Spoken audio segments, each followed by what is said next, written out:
Good morning to everyone. In the last class, we have seen the definitions of economics. Now we are going to see the scope of economics.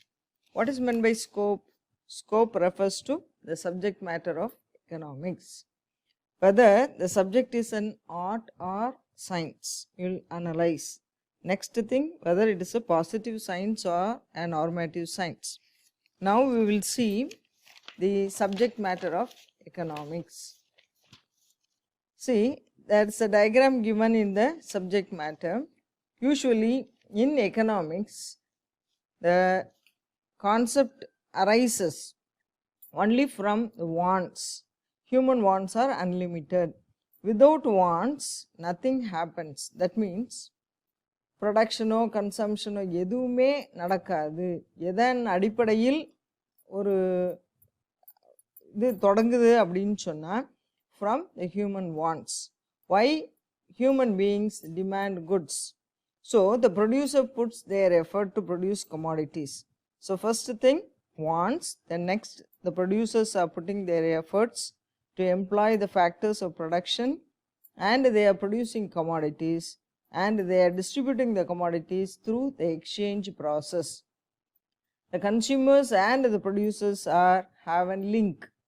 The producer, they are selling the commodities. The consumer, they are consuming the commodities. This is the main aspects. So the subject matter comprises of 4 aspects: consumption, production, distribution and exchange.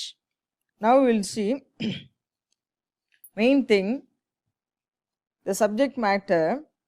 Economics focuses on the behavior and interactions among economic agents. Who are economic agents? Only the producers. Under producers, there are different categories: wholesalers, retailers, shopkeepers and the consumers. So they are considered to be the economic agents. Then individuals and groups belonging to an economic system. What is meant by an economic system? It's a comprises of the consumers and producers, without which the whole economy cannot operate. So this is the economic system. So it deals with the activities, mainly the consumption, production of goods and services, and we are distributing the commodity to the consumers. Usually in economics, distribution refers to the distribution of income among the various factors of production. What are the various factors of production? We classify the factors of production into 4 categories. அதாவது தேசிய வருமானத்தை 4 உற்பத்தி காரணிகளுக்கு பகிர்ந்து அளிக்கிறோம். இதுதான் distribution சொல்கிறோம். Then in economics, we studies the ways in which people use the available resources to satisfy their multiplicity of wants. In which definition we have studied this concept? Can you say? See, the available resources are scarce. Who said? Lionel Robbins under scarcity definition. But the human wants are unlimited. So with the limited resources, we have to satisfy our humans, creating the gap between what people want and what they are able to get. Either we have to increase the production or we have to reduce the consumption. So the scarcity problem can be solved in this way. Next thing, under economics, we are studying the activities of human beings only. So it's a human science, or we can call it as social science. So the activities of rational or normal human beings are the subject matter of economics. So under economics, we are studying the normal behavior of a consumers, producers or human beings, not the saint persons or அதாவது மனநிலை குன்றியவர்கள் பற்றிலாம் நம்ம படிக்கலை. யாரை பற்றி படிக்கிறோம் அப்படின்னு சொன்னால் only the rational human beings who are considered to be rational.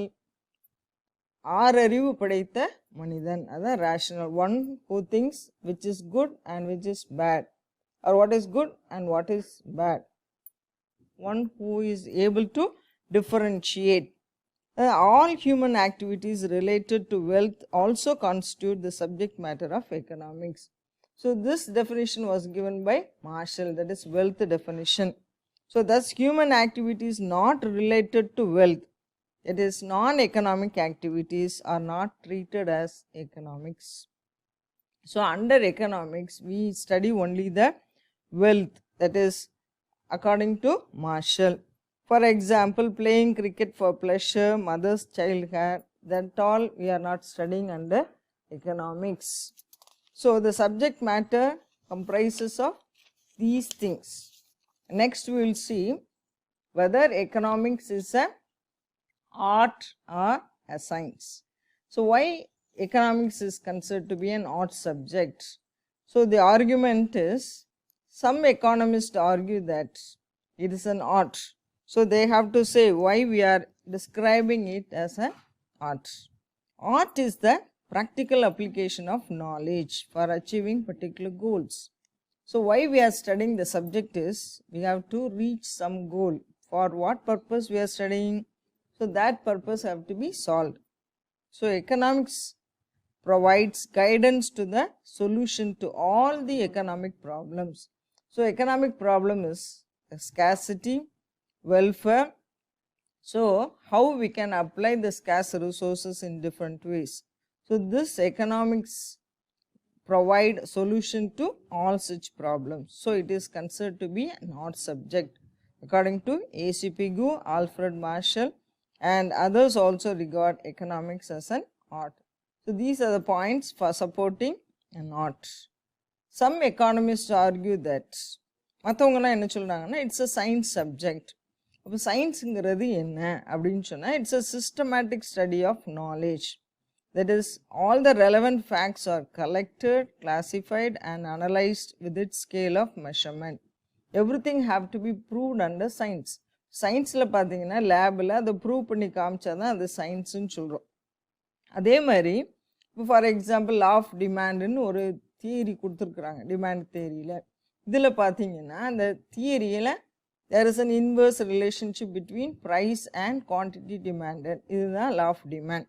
இதை வந்து நம்ம ப்ராக்டிக்கலாக ப்ரூவ் பண்ணி மக்கள் ப்ரைஸ் கூடும் பொழுது மனிதனுடைய தேவைகள் பார்த்திங்கன்னா குறையும். இதை வந்து ப்ரூவ் பண்ணி சொல்கிறோம். அதனால் இது சயின்ஸ் சப்ஜெக்ட்னு சொல்கிறோம். So these facts science also develops the co relationship between the cause and effect. அப்போ இதில் வந்து காஸ் ஃபேக்டர் எது, எஃபெக்ட் ஃபேக்டர் என்ன அப்படிங்கிறது லா ஆஃப் டிமாண்டில் சொல்கிறோம். இப்போ ஃபார் எக்ஸாம்பிள் இன்க்ரீஸ் இன் ப்ரைஸுங்கிறது காஸ், எஃபெக்ட் என்ன விளைவு, டிக்ரீஸ் இன் டிமாண்ட், இது வந்து விளைவு. இப்போ sometimes we can say increase in demand is the causal factor. So the price increases because there's an increase in demand, price also increases. So this is the effect factor. So we can link these two factors, price and demand, as the causal factor and effect factor. So it is proved to be a science. Economists like Robbins, Jordan and Robinson, they also argue that economics is a science like physics, chemistry, etc. because it has several similar characteristics of a science subject. So economics examines the relationship between the cause and the effects of the problems. So this is a point, economics is an art and a science, because we can conclude that both it's an art as well as science, because it has the characteristic features of an art as well as science subject. Next we will see whether economics is a positive science or a normative science. What is meant by positive science and what is a normative science? Under positive science, was, will be. That is, for example, the law of demand. Under law of demand, we will see if there is an increase in the price, the demand will be decreased or increased. So, like under positive economics, the concept of was, will be there. Under normative economics, it ought to be, or ought to be, that means it will happen or it may not happen. That is called as normative science, that is value judgments. We cannot come to the conclusion. This will happen definitely under normative economics. That is, under positive economics it can be proved, but under normative economics it cannot be proved. You'll see the box, that is, it connects the cause and effects, that I have already explained the law of demand. So we'll see which is the causal factor and which is the effect factor. So law of demand means positive economics. It is descriptive analysis. What is meant by descriptive? விளக்கமாக சொல்கிறோம். Any theory is based on some assumptions. முதல்ல அது definition கொடுக்குறாங்க, அப்புறம் assumption கொடுக்குறாங்க, ஒரு table கொடுத்து அதை எக்ஸ்பிளைன் பண்ணி அதில் உள்ள லிமிட்டேஷன்ஸ் எல்லாமே கொடுக்குறோம். இதுதான் law of demand. We will see in the next chapter. I will explain in detail. So it is called as descriptive analysis. So it is based on facts. Positive scienceல பார்த்தீங்கன்னா எல்லாமே ஃபேக்டை base பண்ணி தான் நம்ம கொண்டு வரோம். இப்போ நான் ஏற்கனவே சொன்னேன், இப்போ increase in price results in decrease in demand. இது வந்து ஃபேக்ட், உண்மை, இது நடைமுறையில் இருக்குது. விலைவாசி கூடிட்டுன்னு சொன்னால் ஆட்டோமேட்டிக்காக மக்கள் என்ன செய்வாங்க, தங்களுடைய தேவைகளை குறைச்சிருவாங்க. So this is based on facts. And under positive economics it tells you what its objective, what is and what are the objectives. இப்போ what is அப்படின்னு சொன்னால், இப்போ இதுதான் law of diminishing marginal utility. இன்னொரு தியரி சொல்கிறோம். இது வந்து பார்த்தீங்கன்னா, ஒரு நுகர்வோர் வந்து தொடர்ந்து ஒரு பொருளை கன்சியூம் பண்ணோன்னு சொன்னால் அதுலேருந்து கிடைக்கக்கூடிய பயன்பாடு குறைந்து கொண்டே வரும். இதுதான் ஃபேக்ட். இதை வந்து இப்படி தான் இருக்கும் அப்படின்னு சொல்கிறது தான் positive economics. And it is based on another objective analysis. It can be proved, it can be numerical, that is called as objective. Under normative economics it cannot be proved because it is based on another marks. It makes the recommendations for example in the law of demand the theory can be altered. There are exceptions to the law of demand. இதில் வந்து எனது இந்த மாதிரி இருக்கலாம், எனது வாய்ப்புகள் இருக்குது அப்படின்னு சொல்லுவோம். இதில் மாற்றங்கள் வரும்பொழுது we can make recommendations. இது வந்து exceptions to the law of demand அப்படின்னு சொல்லுவோம். ஏன்னா இது வந்து not based on facts. இப்போ வேல்யூ ஜட்ஜ்மெண்ட்ஸுங்கும்போது ஃபார் எக்ஸாம்பிள் நான் சொன்னேன் law of diminishing marginal utility. யூட்டிலிட்டிங்கிறது மெஷர் பண்ண முடியாது பயன்பாடு. it differs from one individual to another individual.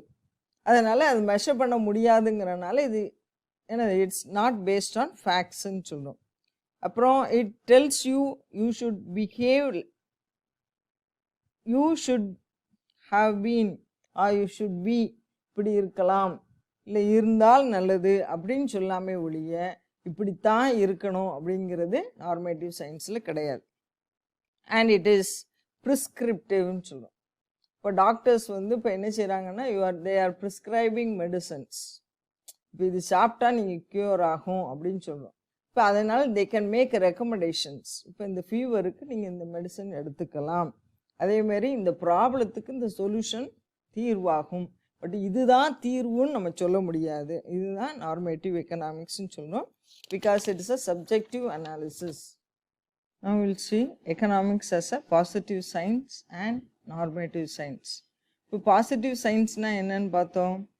அது வந்து வாட் இட் இஸ்னா என்ன, இதுதான் அப்படிங்கிறத சொல்லுது. It means it analyses a problem on the basis of facts and examines its causes. இப்போ ஒரு சின்ன எக்ஸாம்பிள் சொல்கிறேன். அன்எம்ப்ளாய்மெண்ட். இப்போ இதுக்கு அன்எம்ப்ளாய்மெண்ட்னா என்ன, வேலை இல்லாமல் இருக்கிறது. இதுக்கு என்ன காரணம், இதை வந்து இதுக்கு என்னெல்லாம் எத்தனை பேர் அன்எம்ப்ளாய்டாக இருக்கிறாங்க அப்படிலாம் நம்ம அனலைஸ் பண்ணி அதனோட ஃபேக்ட் எடுக்கிறோம். இப்போ இதுக்கு என்ன காரணங்கிறத நம்ம எக்ஸாமின் பண்ணுறோம். இதுக்கு பேர் தான் என்னதுன்னா பாசிட்டிவ் சயின்ஸ். இது இன்னொரு எக்ஸாம்பிள் கொடுத்துருக்காங்க. At the time of price increase its causes are analyse. ஏன் விலைவாசி கூடுது, இப்போ அதற்கான காரணங்கள் என்ன. இப்போ திடீர்னு வெங்காயம் விலை கூடுது, ஏன் என்ன காரணம் அப்படின்னு பார்த்தா அதனோட விளைச்சல் கம்மியாக இருக்கலாம், இல்லை ப்ரொடியூசர்ஸ் உற்பத்தியாளர்கள் வந்து அதை பதுக்கி வச்சுருக்கலாம், அப்போ அதுக்கு என்ன காரணம் அப்படிலாம் அனலைஸ் பண்ணுறது தான் பாசிட்டிவ் சைன்ஸ். இதுக்கு நிறைய எக்ஸாம்பிள் சொல்கிறோம். An increase in money supply implies a price rise in an economy. யூஸ்வலாக இதை வந்து இன்ஃப்ளேஷன் சொல்கிறோம். அப்படின்னா பணவீக்கம். பணவீக்கம்னா என்னென்னா, முக்கியமாக சப்ளை ஆஃப் மணி வந்து கூட்டுனா ஆட்டோமேட்டிக்காக விலைவாசி கூடும். இதுக்கு என்ன காரணம் அப்படின்னு சொன்னால், உற்பத்தி வந்து அந்த அளவுக்கு இன்க்ரீஸ் ஆகாது. உற்பத்தினா என்ன, பொருட்களுடைய உற்பத்தி. ஆனால் மக்கள் கையில் பார்த்தீங்கன்னா எல்லார் கையிலையும் பணம் இருக்கும். இப்போ உற்பத்தி பண்ணுறதுக்கு ஒரு குறிப்பிட்ட காலம் வந்து ஆகும். அப்போ அதுக்குள்ளே நமக்கு வந்து எனது தேவைகள் கூடும், ஆனால் உற்பத்தி சப்ளை வந்து இன்க்ரீஸ் ஆகாது. இப்போ ஆட்டோமேட்டிக்காக என்ன ஆகும்னா ப்ரைஸ் இன்க்ரீஸ் ஆகும். அதனால் என்ன சொல்கிறோன்னா, இந்த பாசிட்டிவ் எக்கனாமிக்ஸில் யூஸ்வலாக மணி சப்ளை இன்க்ரீஸ் ஆச்சுன்னா ப்ரைஸ் லெவல் கூடும். இது வந்து உண்மை அப்படின்னு சொல்லுவோம்.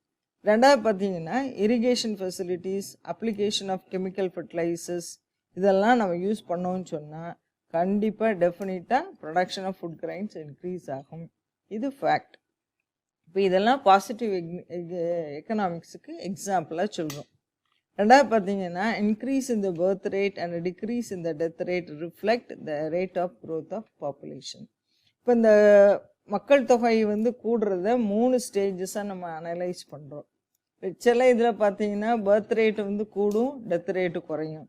சில இதில் பார்த்தீங்கன்னா பர்த் ரேட்டும் டெத் ரேட்டும் சேமாக இருக்கும். அடுத்தது பார்த்தீங்கன்னா பர்த் ரேட்டு குறையும், டெத் ரேட்டு கூடிக்கிட்டே போகும். இப்படி 3 இதாக நம்ம அனலைஸ் பண்ணி பார்க்குறோம். அது இதுக்கு வந்து எக்ஸாம்பிள் சொல்கிறாங்க. இப்போ பர்த் ரேட்டு கூடி டெத் ரேட்டு குறைஞ்சதுன்னா என்ன அர்த்தம், rate of growth of population கூடுது.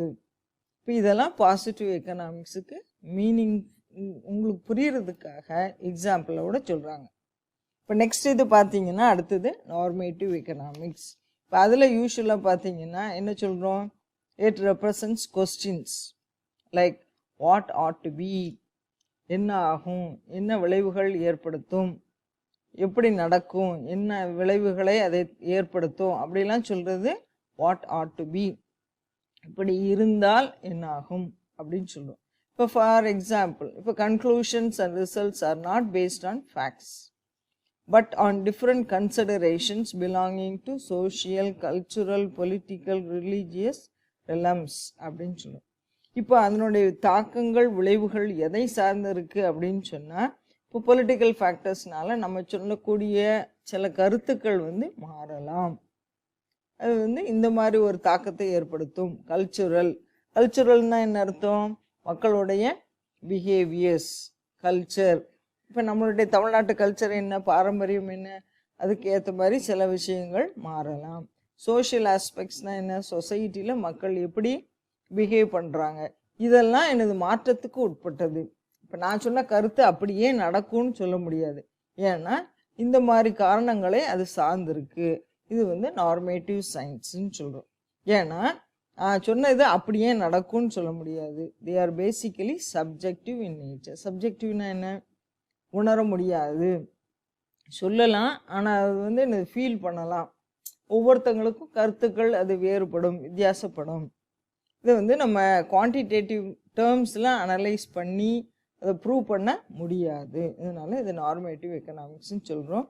இப்போது அதுக்கு ஒரு எக்ஸாம்பிளாக நிறைய கருத்துக்கள் சொல்கிறாங்க. நார்மேட்டிவ் சயின்ஸ்னு ஏன் சொல்கிறோம் அப்படின்னு சொன்னால், இப்போ inflation is better than deflation அப்படின்னு ஒரு கான்செப்ட் கொடுத்துருக்கோம்.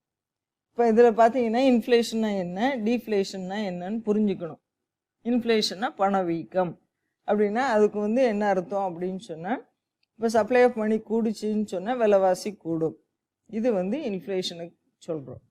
சப்ளை ஆஃப் மணி குறைஞ்சி ப்ரைஸ் லெவல் குறைஞ்சிதுன்னு சொன்னால் அது டீஃப்ளேஷன். இப்போ இந்த இதில் வந்து எது பெட்டர் அப்படின்னு சொல்லி பார்த்தோன்னு சொன்னால் இன்ஃப்ளேஷன். ஏன்னா இப்போ ரைஸ் இந்த ப்ரைஸ் லெவலுங்கிறது ப்ரொடியூசருக்கு ஒரு மோட்டிவை கொடுக்கும். இப்போ விலைவாசி கூடுதுன்னு சொன்னால் உற்பத்தியாளர்களுக்கு அது ப்ராஃபிட் நிறைய கொடுக்கும். அதனால் உற்பத்தி கூடும், நாட்டோடைய பொருளாதாரம் கூடும். அதனால தான் இன்ஃப்ளேஷன் வந்து பெட்டர்னு சொல்கிறோம்.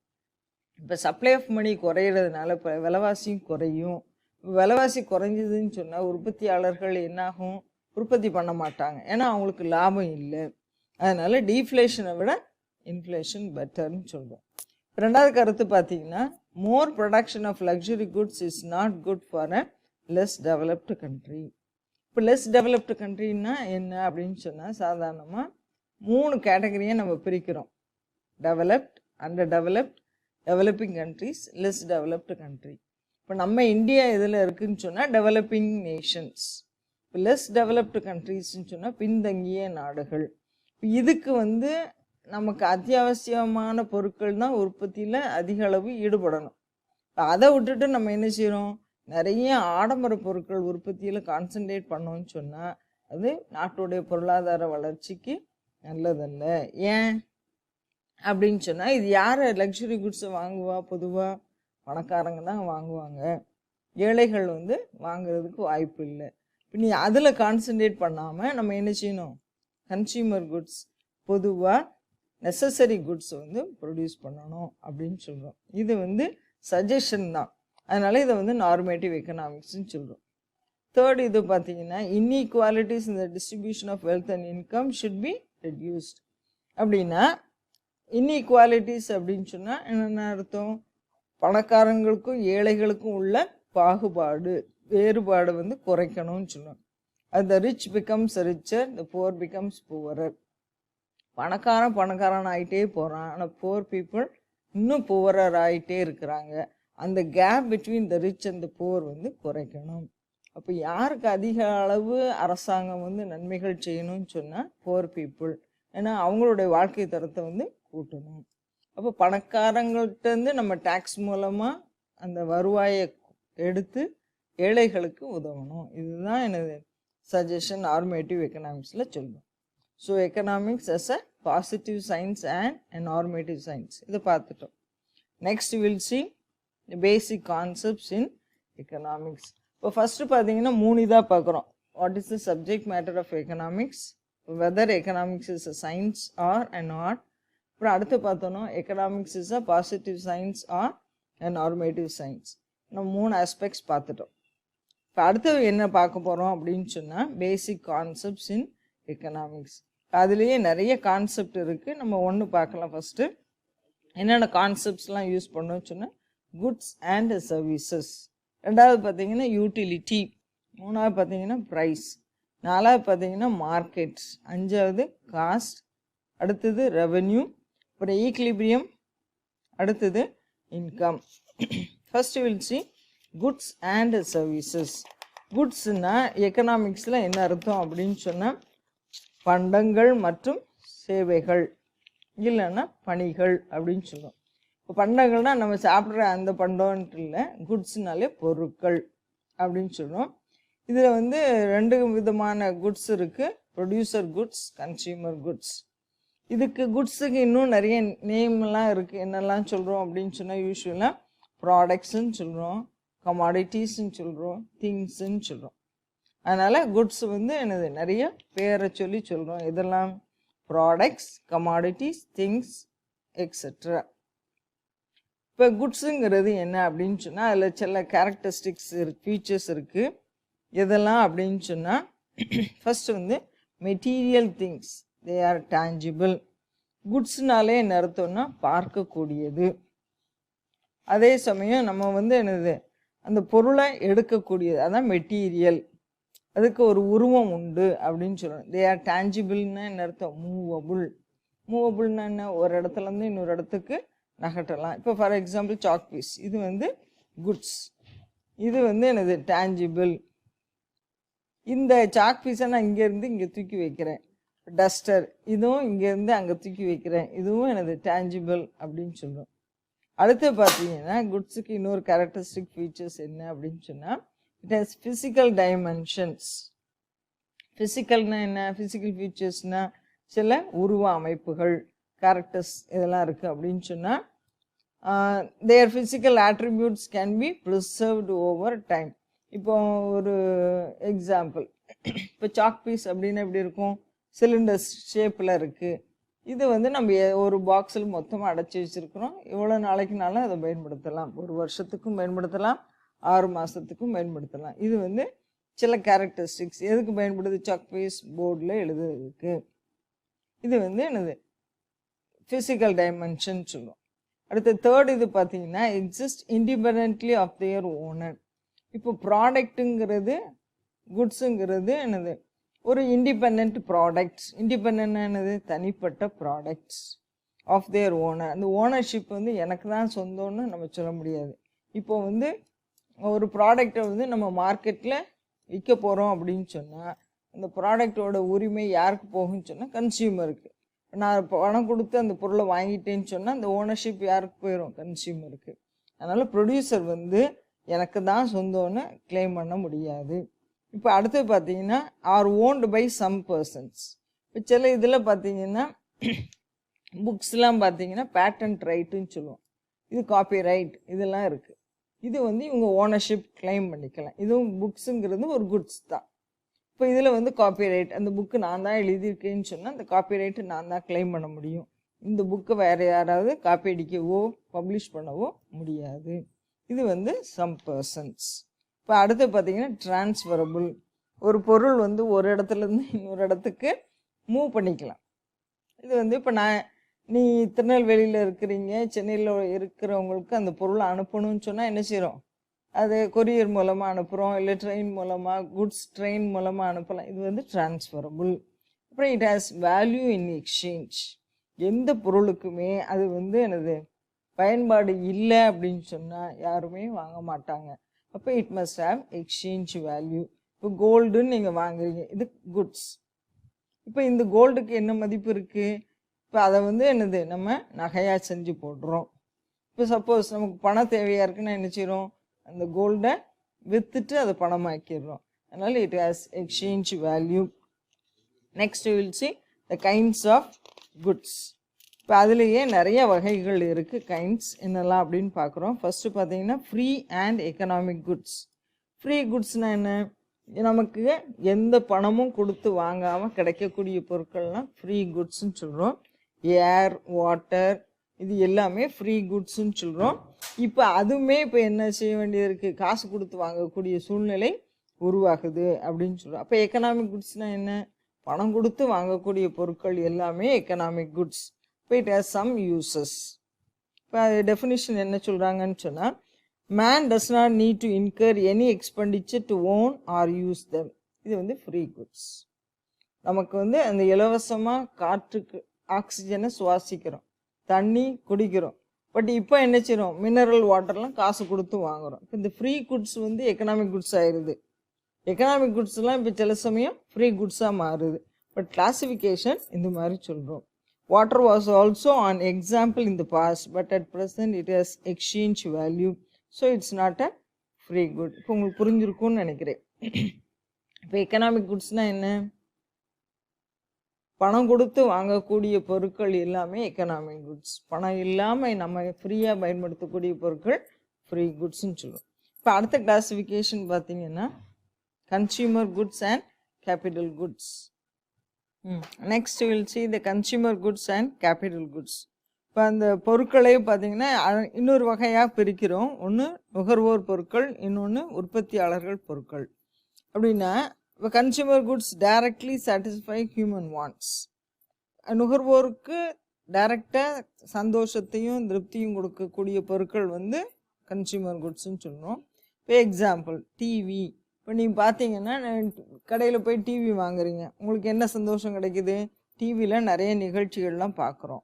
இப்போ அதேமாதிரி ஃபர்னிச்சர், இப்போ சோஃபா செட்டு இதெல்லாம் வாங்குறீங்க, நீங்கள் வந்து அதை உட்கார்றதுக்கெல்லாம் பயன்படுத்துகிறோம். இப்போ இதெல்லாம் டைரெக்டாக உங்களுக்கு பயன்பாடை கொடுக்குது, சந்தோஷத்தை கொடுக்குது.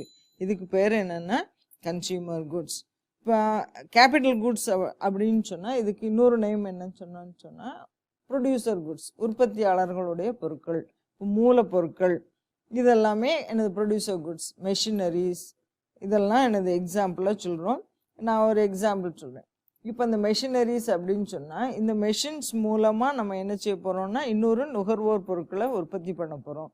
அப்போ உற்பத்தியாளர்கள் என்ன பொருட்களுக்கு தேவை வரும் அப்படின்னு சொன்னால் இந்த மெஷினரிஸ், இதெல்லாம் எனது கேபிட்டல் குட்ஸ். இதை வச்சு தான் அவங்க இந்த பொருட்களையே நுகர்வோர் பொருட்களை உற்பத்தி பண்ண போகிறாங்க. They help to produce consumer குட்ஸ்ன்னு சொல்கிறோம். Example machines do not directly satisfy the consumers. இப்போ நம்ம வந்து பெரிய பெரிய ஃபேக்ட்ரிஸ்லலாம் மெஷின் இருக்கும், அதை வாங்கி எந்த பயனும் இல்லை. ஏன்னா அது யாருக்கு அது பயன்பாடு கொடுக்கும் அப்படின்னு சொன்னால் உற்பத்தியாளர்களுக்கு. ஏன்னா அவங்க அந்த மெஷினை வச்சு தான் என்ன செய்ய போகிறாங்க, நுகர்வோர் பொருட்களை உற்பத்தி பண்ண போகிறாங்க. அதனால் ஃபேக்ட்ரிஸ், மேனுஃபேக்சரர்ஸ் இதிலெல்லாம் எனது நுகர்வோர் பொருட்கள் தேவையில்லை. யாருக்கு அது தேவை அதிகமாக இருக்குது அப்படின்னு சொன்னால் உற்பத்தியாளர்களுக்கு தான். இது வந்து consumer goods and capital goods. அடுத்த கிளாசிஃபிகேஷன் பார்த்தீங்கன்னா பெரிஷபிள் குட்ஸ் அண்ட் டியூரபிள் குட்ஸ்ன்னு சொல்லுவோம். பெரிஷபிள் அப்படின்னு சொன்னால் அழியக்கூடிய பொருட்கள், குறைந்த காலம்தான் இருக்கும் அந்த பொருட்கள், அதனுடைய வாழ்வாதாரம் வந்து கொஞ்ச நாள் தான் இருக்கும்னு சொல்லும். டியூரபிள் குட்ஸ்ன்னு சொன்னால் அதனுடைய ஆயுட்காலம், அதனுடைய உழைப்பு இது வந்து நீண்ட நாட்களுக்கு இருக்குன்னு சொல்லும். இப்போது அது வந்து எக்ஸாம்பிள் சொன்னோம்னு சொன்னால், இப்போ இந்த ஃப்ளவர்ஸ் அப்படின்னா பூக்கள், இப்போ இதனுடைய ஆயுள் பார்த்திங்கன்னா ஒரு நாள் மேக்ஸிமம் வேணால் ஃப்ரிட்ஜில் வச்சு கூட ஒரு நாள் வச்சுக்கலாம். இப்போ டியூரபிள் குட்ஸ்ன்னு சொன்னால் சோஃபா செட்டு, ஃபர்னிச்சர் இதெல்லாம், ஃப்ரிட்ஜு, டிவி இதெல்லாம் டியூரபிள் குட்ஸ். ஏன்னா நீண்ட நாட்களுக்கு அது உழைக்கக்கூடிய பொருட்கள். அப்போ அது வந்து பெரிஷபிள் குட்ஸ் வந்து short lived, their life span வந்து லிமிட்டட். லைஃப் ஸ்பேன் என்னது, அதனுடைய ஆயுட்காலம் இது வந்து குறைந்து தான். மீன் எடுத்துக்கிட்டோம்னு சொன்னால் அந்த ஃபிஷ் வந்து என்ன செய்கிறோம், கடையில் வந்து என்னது மேக்ஸிமம் ஒரு நாள் வச்சுக்கலாம். இப்போ விற்க முடியல அப்படின்னு சொன்னால் ஃப்ரிட்ஜில் வச்சு அடுத்த நாள் வேணால் வைக்கலாம். அதனுடைய இது இல்லைன்னா அழுகி போயிடும். அதனால் அதனுடைய ஆயுட்காலம் வந்து ரொம்ப குறைஞ்சிது. For example fish, fruits, flowers etcetera do not have a long life. நம்ம டியூரபிள் குட்ஸ்ன்னு எடுத்துக்கிட்டோம்னு சொன்னால் இதுலேயே 2 வகைகள் இருக்குது. செமி டியூரபிள் குட்ஸ்ன்னு சொல்லுவோம். செமி என்னன்னா கொஞ்சம் காலம் இருக்கலாம், 6 மாதம் இல்லை 1 வருஷம் உழைக்கும். அதுக்கப்புறம் பார்த்திங்கன்னா அதனுடைய உழைப்பு அவ்வளோதான், அதுக்கு மேலே என்னது தூக்கி போட்டுடணும். இது வந்து செமி டியூரபிள் குட்ஸ்ன்னு சொல்கிறோம். இது வந்து they have a little longer life time than the perishable goods. Durable குட்ஸ்ன்னு சொன்னால் நீண்ட காலம் உழைக்கக்கூடிய பொருட்கள். இது வந்து டேபிள், சேர் இதெல்லாம் லைஃப் லாங்காக இருக்கக்கூடிய பொருட்கள். இப்போ எப்போவுமே நம்ம எக்கனாமிக்ஸில் எடுத்துக்கிட்டோம்னு சொன்னால் வெறும் குட்ஸுன்னு சொல்ல மாட்டோம், சேர்த்தே சொல்லுவோம் குட்ஸ் அண்ட் சர்வீசஸ். அப்போ சேவைகள் அப்படின்னு சொல்லணும், பண்டங்கள் மற்றும் சேவைகள்.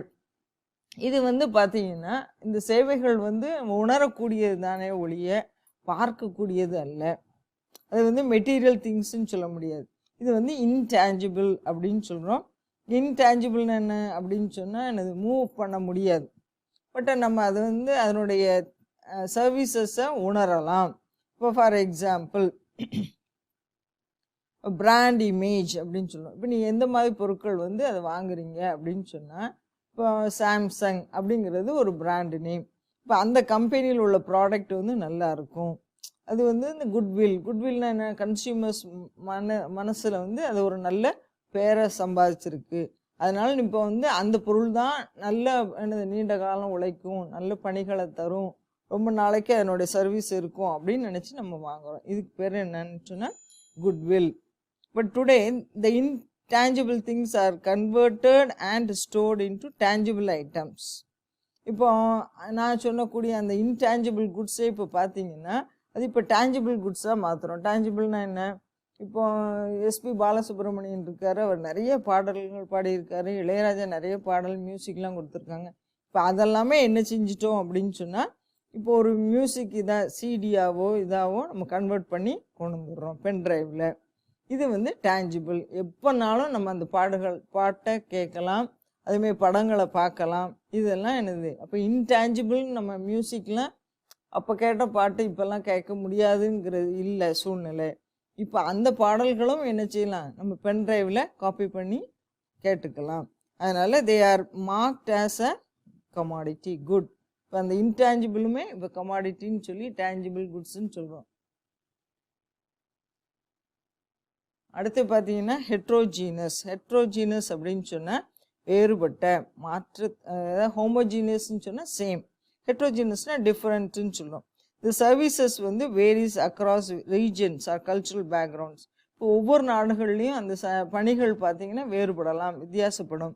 இப்போ நம்ம நாட்டில் வந்து சில பொருட்கள்லாம் பார்த்திங்கன்னா பேக் பண்ணி கொடுக்குறாங்க, சில நாடுகளில் வந்து அது அவ்வளோ சேஃபாக பேக் பண்ணி கொடுக்குறோம். நம்ம நாடுகளில் பார்த்திங்கன்னா பாதி தூரம் கொண்டு வரும் பொழுதே அந்த பேக்கேஜ் வந்து உடஞ்சி போகலாம், பிஞ்சிடலாம். இப்போ அதெல்லாம் எனது டிஃப்ரெண்ட்டாக அந்த குவாலிட்டியாக இருக்காதுன்னு சொல்லுவோம். So they can be grouped on the basis of the quality standards.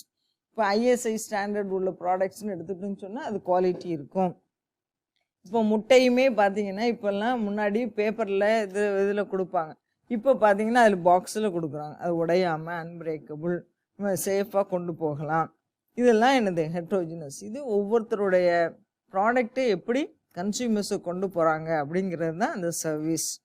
So a single type service yields multiple experience. For example, music, consulting, physicians, etc. இப்போ இதில் பார்த்தீங்கன்னா சில டாக்டர்ஸ் வந்து நல்ல சர்வீஸ் பண்ணுவாங்க, பேஷண்ட்டை அவ்வளோ அழகாக கவனிப்பாங்க. இது வந்து பேஷண்ட்டுக்கு ஒரு மனசில் சந்தோஷத்தை திருப்தியெல்லாம் கொடுக்கும். சில டாக்டர் சடுன்னு விடுவாங்க, அப்போ அவங்கள்ட்ட நம்ம போகணுங்கிறது இன்னும் வராது. இந்த சர்வீசஸ் வந்து ஒவ்வொருத்தருக்கும் மாறுபடும் அப்படின்னு சொல்கிறோம். இப்போ அடுத்து பார்த்தீங்கன்னா characteristics inseparable from their makers. இப்போ இந்த சர்வீசஸ்ங்கிறது inextricably connected to their makers. inextricably அப்படின்னு சொன்னால் பிரிக்க முடியாதது. ஃபார் எக்ஸாம்பிள் லேபரும் இன்செப்பரபிள். லேபருங்கிறது உழைப்பு, லேபரருங்கிறது உழைப்பாளி.